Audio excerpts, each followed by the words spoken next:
చూసేది సెల్ ఫోన్లు ఇయటం ఫ్యాషన్ అయిపోయింది. నీకేగానే ఉంది సెల్ ఫోన్. బడాయి తల్లిదండ్రులు.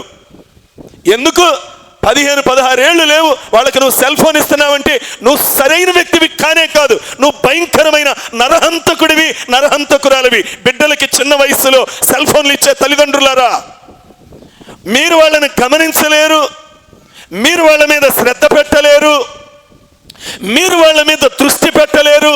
వాడు ఏం చూస్తున్నాడో నువ్వు నియంత్రణ చెయ్యలేవు. ఎందుకండి? నువ్వు సెల్ ఫోన్తోనే పెరిగావా? ఎందుకు ఇస్తున్నావు నీ బిడ్డకి?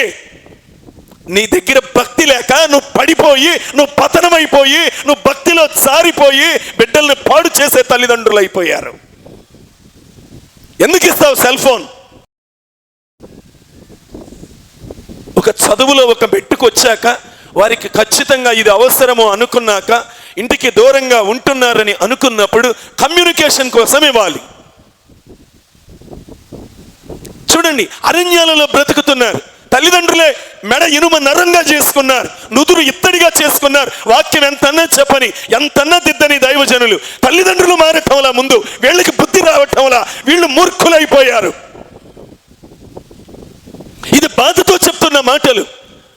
వాళ్ళంటే లోకస్తులు. నువ్వు దేవుణ్ణి ఎరిగిన తల్లివి, దేవుణ్ణి ఎరిగిన తండ్రివి, మళ్ళీ పైకి కనపడితే పెద్ద భక్తుడిగా, భక్తురాలుగా కనబడతావు. ఎందుకు ఇస్తున్నావు నీ ఇంట్లో చిన్నపిల్లలకి సెల్ ఫోన్లో?